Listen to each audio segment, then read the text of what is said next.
update ng bayan, maasahan anumang panahon.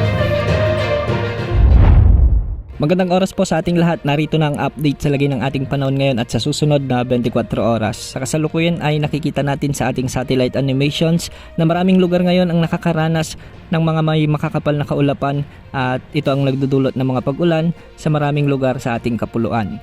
Ilan sa mga weather systems na nakakapekto ngayon sa ating bansa ay ang shear line, ang easterlies at ang northeast monsoon o amihan. Dahil nga sa shear line, makakaranas ng maulap na kalangitan na may mga kalat-kalat na pag-ulan at mga isolated thunderstorms ang buong Visayas, Bicol Region, Mimaropa at Quezon Province.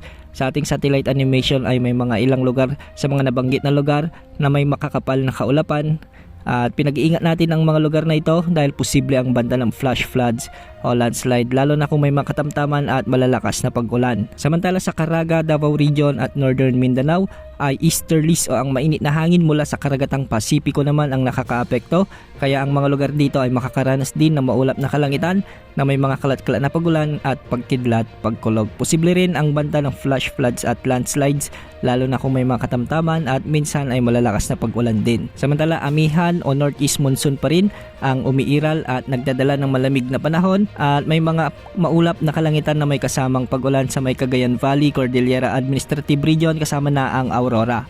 Dahil dito, hindi rin inaalis ang posibilidad ng mga biglang pagbaha at pagguho ng lupa lalo na kung may katamtaman at minsan ay malalakas na pag-ulan. Sa Metro Manila at nalalabing bahagi naman ng Luzon ay northeast monsoon pa rin ang iiral kaya magiging bahagyang maulap hanggang sa maulap ang papawirin na may mga kasamang mahihinang pag-ulan.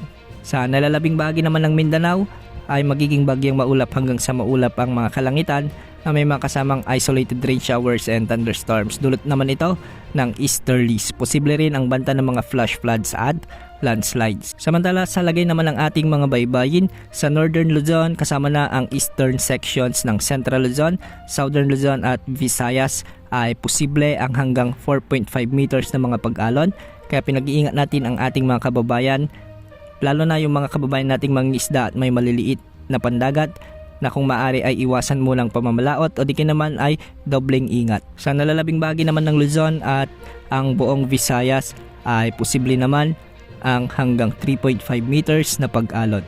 Sa nalalabing bahagi ng ating bansa ay posible ang hanggang 2.5 meters na mga pag-alon. Sa ngayon ay patuloy na wala pa naman tayong namomonitor na potential na LPA o bagyo na posibleng pumasok sa ating area of responsibility sa susunod na 3 hanggang 5 araw.